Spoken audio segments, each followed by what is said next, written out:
kehidupan iman yang kita miliki itu seharusnya terus progresif. Tidak boleh cuma sekedar iman yang menyelamatkan, membuat kita percaya kalau mati pasti masuk surga. Tapi kita harus juga memastikan dalam kehidupan sehari-hari kita ini, karena takaran iman kita terus bertumbuh, kita bisa menikmati realitas surga. Selamat datang kembali Pastor di dalam Ruang Tiranus. Nggak terasa kita sudah ada di penghujung tahun 2023 Pastor. Cepat sekali ya. Cepat sekali. Suasananya tapi Natal nih Pastor. Asik. Udah ada. Ini kita kayak hangat gitu Pastor. Asik. Asik. Ada api anggun gitu Pastor. Api unggun. Oh iya, api unggun. Iya Pastor, ini di penghujung tahun ini ada kabar yang viral lagi Pastor di internet, di media massa tentang virus pneumonia Pastor. Itu kayak semacam pilek sih sebenarnya, kayak flu-flu gitu Pastor. Cuman kayak napas. Iya, kayak sesak napas di Cina dan ternyata sudah ada di beberapa negara juga dan Indonesia mulai mewaspadai dan katanya juga udah ada juga. Ya ini gimana nih Pastor? Ini kan cukup kayaknya mau ada gelombang baru COVID nih yang COVID-20. Kan kemarin COVID-19. Tapi kayak kesannya kayak mau didorong-dorong gitu ya Pastor.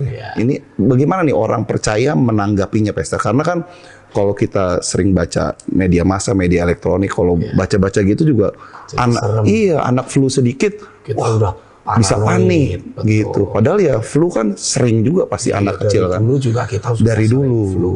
Nah ini gimana cara kita meresponi gelombang baru yang mau diciptakan ini, Pastor? Kalau saya sih meyakini bahwa yang namanya gelombang baru itu akan selalu ada. Akan selalu ada peristiwa ini, ada peristiwa itu yang bisa membuat kita ketakutan. Tapi yang harus kita perhatikan justru adalah bagaimana cara kita menyikapi hal tersebut sebagai orang percaya. Nah, saya meyakini bahwa tidak ada alternatif lain. Setiap kita sebagai orang percaya harus terus mengembangkan takaran iman yang kita miliki. Karena kalau kita mengikuti berita, mengikuti informasi, mengikuti media massa, kita akan terus mengalami kegoncangan dalam hidup kita. Jadi tidak ada alternatif lain. Kita harus membangun rumah rohani kita, rumah kehidupan rohani kita di atas batu karang yang teguh, yaitu firman Tuhan. Karena Alkitab menuliskan, kalau seseorang mendengar firman dan melakukannya, dia itu sama seperti seseorang yang membangun rumahnya di atas batu karang. Walaupun ada hujan, ada banjir, ada angin bertiup, tapi semua itu tidak membuat rumah yang dia bangun bergoncang.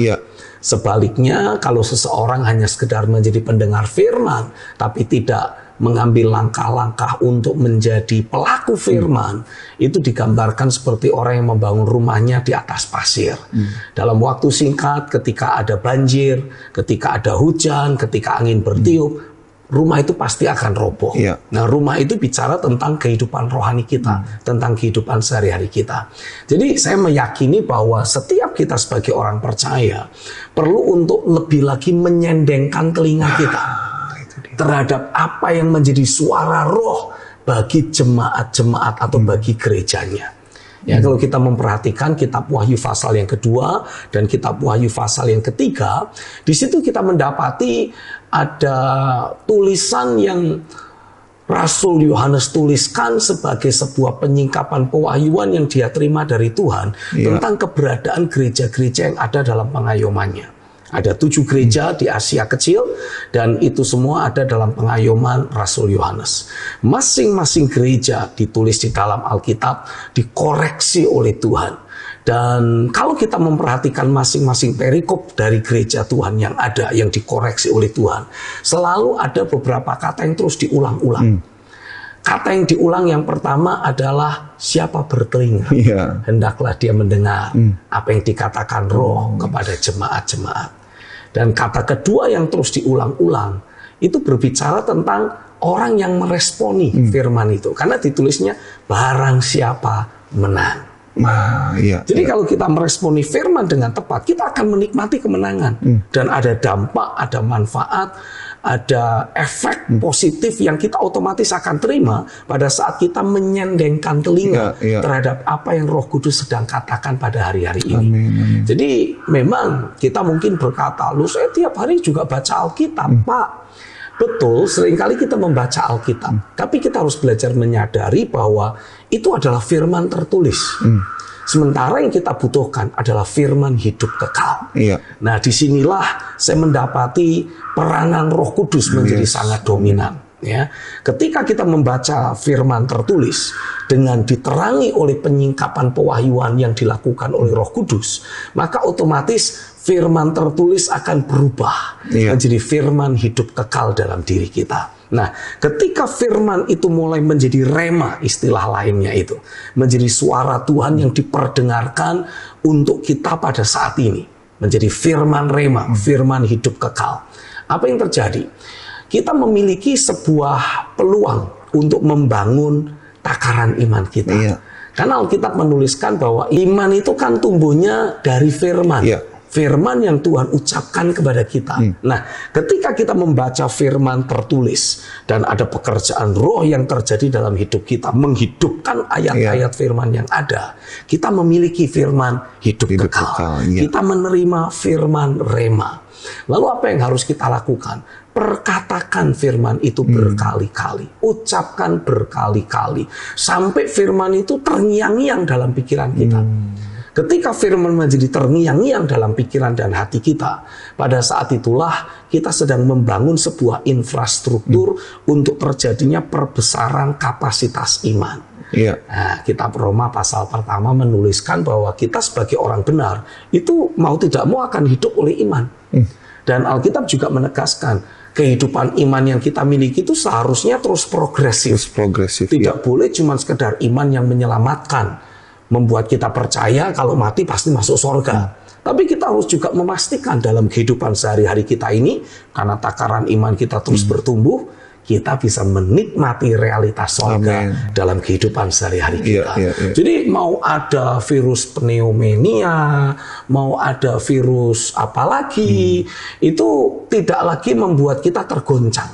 Baru-baru ini pasti Gideon juga pernah mendengar adanya kehebohan di beberapa kota karena di sana rencananya akan dilepaskan nyamuk yang sudah diternakan. Dari Bill Gates itu. Dari Bill Gates. Wolbachia kalau nggak salah namanya. Ya, kurang lebihnya seperti itulah. Dan disinyalir oleh beberapa kelompok tertentu di Indonesia sini, itu adalah merupakan bentuk wujud dari upaya-upaya, ya ini sih dari teori konspirasi. Upaya-upaya untuk menurunkan jumlah penduduk bumi yang ada saat ini. Jadi ditakutkan lewat nyamuk tersebut, justru nanti akan timbul sebuah pandemik yang baru. Akan timbul wabah penyakit yang baru yang mematikan. Bahkan bisa terjadi perubahan genetika manusia nih, Pastor. Katanya begitu. Ya itu memang masih teori konspirasi lah ya. Bisa terus menjadi sebuah perdebatan yang tanpa. Tapi ngeri juga, Pastor ya. Kalau dicoba juga, wah ini ngeri juga. Takutnya nyamuknya gitu jadi gede, jadi nyamuk gigit kita, diginiin udah nggak mati lagi, repot juga ya, Pastor. Bukan begitu sih. Bukan begitu ya. Tapi nyamuknya itu dikasih sebuah virus yang sudah direkayasa sedemikian rupa. Jadi kalau menggigit kita, ya kitanya yang kenapa-kenapa gitu. Bukan nyamuknya. Bukan nyamuk. Kali aja kan, Pastor. Jadi segede burung dara gitu. Itu pun nggak mati-mati, wah itu repot juga. Nyamuk zaman prasejarah itu. Gigitnya dinosaurus. Ya, jadi itu yang ditakutkan oleh banyak orang. Tapi kembali, kalau kita terus mengikuti perkembangan dunia, kita itu akan dibikin takut. Karena memang dunia ini semakin gelap. Dunia semakin menakutkan. Nah, yang perlu kita perhatikan adalah arah mata hati kita ini tidak boleh tertuju kepada berita-berita yang ada dari dunia. Arah mata hati kita. Ini kecenderungan hati juga, Pastor. Kecenderungan hati. Jadi kita harus pastikan telinga rohani kita ini lebih tertuju pada suara Tuhan. Kadang memang kita kayak nikmat gitu, Pastor, waktu baca berita, tapi lama-lama takut begitu. Mesti ubah ya gitu, Pastor, arah kecenderungan hati kita. Kebiasaan kita juga harus kita rubah. Kalau selama ini kita terbiasa membaca berita-berita di medsos sampai mungkin berjam-jam, kenapa kita tidak ganti waktu yang berjam-jam itu untuk baca firman? Karena itu akan lebih menguntungkan buat kita. Apa enaknya sih takut? Hidup dalam fobia itu enggak enak. Gini takut, gitu takut, begini khawatir, begitu khawatir. Kita berdiri diem khawatir, kita mau bergerak khawatir. Terus ngapain tuh? Kalau ada nyamuk terbang, wah takut. Iya. Jadi lebih baik kita mendengarkan apa yang Tuhan firmankan. Karena ketika telinga hati kita terus tertuju hanya kepada firman Tuhan itu memberikan banyak janji yang pasti untuk masa depan. Alkitab menegaskan, Tuhan merancangkan masa depan yang gilang gemilang penuh pengharapan. Tidak ada ketakutan, tidak ada kekhawatiran. Bahkan Alkitab menubuatkan Tuhan itu akan menghapus segala air mata dari orang-orang percaya. Amin. Artinya apa? Tidak ada lagi duka cita. Tidak ada lagi kesedihan. Karena Tuhan sendiri yang menghapuskannya. Amin. Tapi kalau kita mendengarkan apa yang menjadi berita-berita di sekeliling kita, waktu kita baca firman, kita seperti bilang gini, wah ini terlalu mulu-mulu ini, tidak mungkin, mustahil. Kenapa kita kok bisa jadi seperti itu? Karena kita tidak memiliki sebuah dasar keyakinan yang menyatakan bahwa Allah itu berdaulat dan berkuasa. Dunia boleh mengalami kegelapan dan mengalami kegoncangan, tapi kita memiliki Allah yang selalu mengatasi dan punya kemampuan untuk apa istilahnya, mengatasi segala kegoncangan yang ada. Dia tetap berkuasa, dia tetap berotoritas. Dengan firman-Nya dia menciptakan langit dan bumi, dan dengan firman-Nya dia menjagai langit dan bumi. Dengan firman-Nya juga dia akan menjagai kita, dan dengan firman-Nya dia akan memastikan hidup kita baik-baik saja. Karena saya mau memberi penegasan kepada setiap saudara, pastikan engkau terus belajar mengarahkan mata hatimu hanya kepada Tuhan dan firman-Nya. Karena kalau saudara dikit-dikit khawatir, dikit-dikit takut, dikit-dikit gelisah, itu menandakan mata hatimu sedang tertuju pada dunia ini. Dan selama mata hatimu tertuju pada dunia ini, takaran imanmu tidak akan bertumbuh. Dan kalau saudara tidak memiliki kehidupan iman yang sehat, yang kuat, maka hidupmu akan terus bergoncang. Tapi hari ini saya berdoa di dalam nama Yesus, tangan kuasa Tuhan terus bekerja atas hidupmu. Ada dicurahkan roh hikmat dan pewahyuan yang akan membawa engkau terus mengalami pekerjaan Roh Kudus dan mengalami penyingkapan-penyingkapan firman. Dan saya berdoa Tuhan juga membangun dalam hidupmu ketekunan, kegigihan, kerajinan untuk mau terus memperkatakan firman, mengimajinasikan firman, merenungkan firman, sampai seluruh pikiran dan hatimu itu terngiang-ngiang oleh firman Tuhan. Jadi kalau ada berita dari dunia ini yang mulai berbicara dalam batinmu, selalu ada suara Tuhan yang menyambut, yang menyahut, dan menyingkirkan suara dari dunia ini. Dan saya berdoa kehidupan sehari-harimu akan terus dibangun, akan terus diselimuti oleh realitas sorga. Di dalam nama Tuhan Yesus, tangan kuasa Tuhan bekerja dalam hidupmu, dan pada saat ini juga hadirat Tuhan dicurahkan, membawa engkau menikmati rasa tentram, damai sejahtera, dan takaran imanmu akan terus dibangun oleh Tuhan. Terjadilah dalam hidupmu di dalam nama Yesus. Nikmati kehidupan yang stabil, kehidupan yang semakin kuat, semakin kokoh di dalam Tuhan. Haleluya. Ya, Pastor, saya merasa ada pemirsa yang bertanya-tanya nih, Pastor. Ini apakah kita kalau nggak baca berita, jadinya kita kayak bersembunyi begitu, Pastor, di balik kondisi dunia, realita kehidupan yang ada. Bagaimana menurut Pastor itu? Kalau menurut saya memang lebih baik kita bersembunyi di dalam realita Tuhan. Daripada Iya benar juga sih. Daripada kita mengekspos diri kita dengan berbagai kabar buruk, dengan berbagai hal negatif. Misalkan contoh, kalau kita tinggal di sebuah lingkungan yang sebelahnya tempat sampah, tempat pembuangan akhir, lo kan itu kan semua banyak virus, banyak penyakit, belum lagi kalau ada industri, polusi industri, tentu saja kita tidak bisa jadi sehat. Kalau kita punya kesempatan pindah ke sebuah lingkungan yang masih banyak pohon besar-besar, pasti kita kepengennya pindah ke sana, karena lebih sehat, betul ya? Nah, sama Kenapa kita harus mengekspos diri kita dengan sampah-sampah rohani, dengan polusi-polusi rohani? Kalau Tuhan sudah menyediakan buat kita kesegaran suasana sorga, selalu ada aroma kemuliaan sorgawi yang Tuhan sediakan buat kita. Kenapa kita harus betah mencium bau sampah?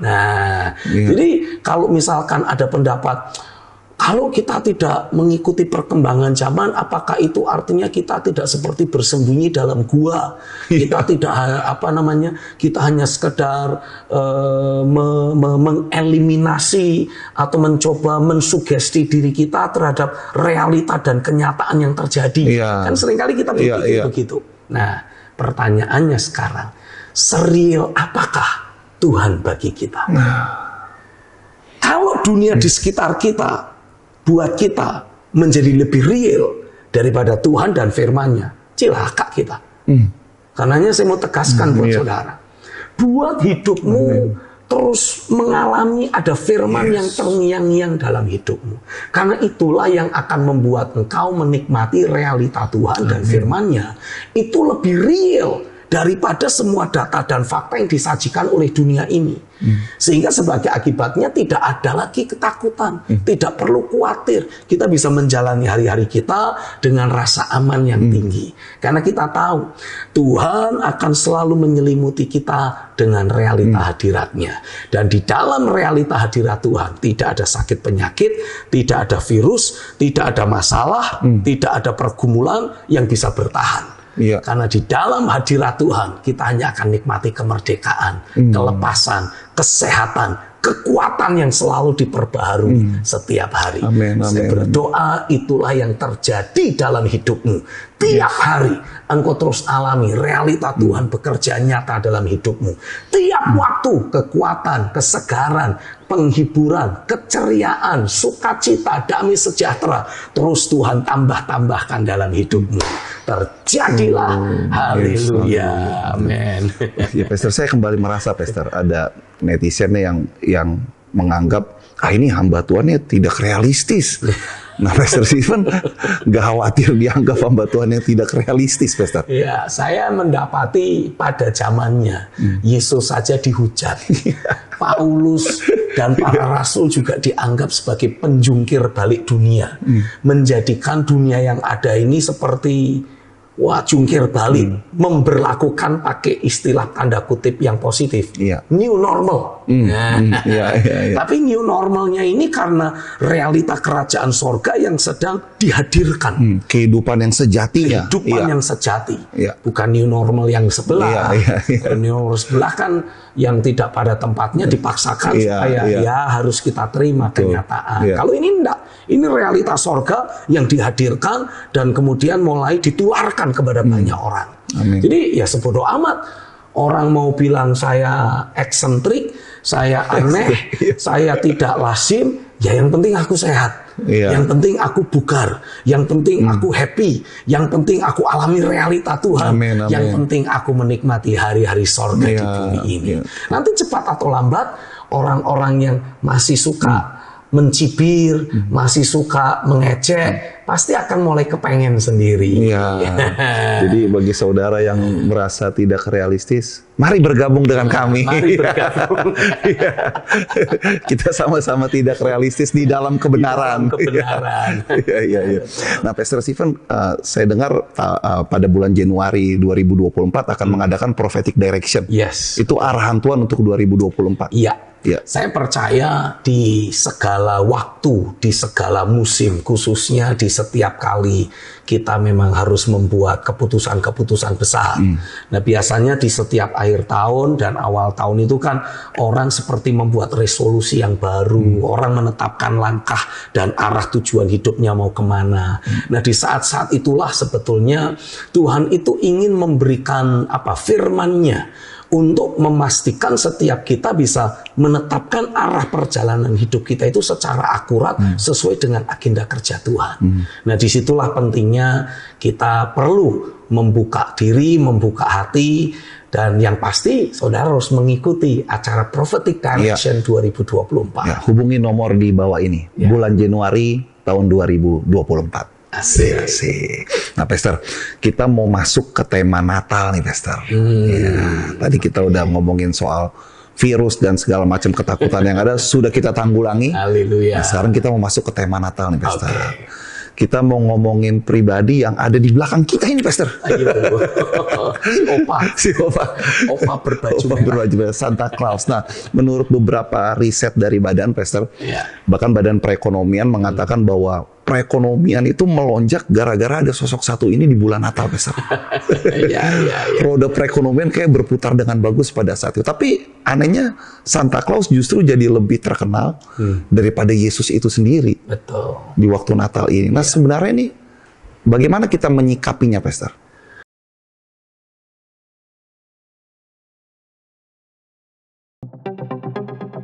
Dunia seakan terus bergoncang. Perang, krisis perekonomian, pandemi, dan lain sebagainya seakan terus memberikan ketidakpastian kepada manusia termasuk kepada umat Tuhan. Bisakah umat Tuhan bertahan di masa depan? Mari bergabung dalam event Prophetic Direction 2024 pada tanggal 13 Januari 2024. Di sini Anda diperlengkapi, dibangun, dan dilatih untuk hidup hanya dari suara Tuhan dan firman-Nya. Untuk info dan pendaftaran, hubungi Christine di nomor 081210502505. Saatnya berdiri teguh dalam iman, memindahkan gunung, menaklukkan badai, dan mengalahkan dunia. Gereja bukan untuk bertahan, tapi untuk memerintah dan berkuasa.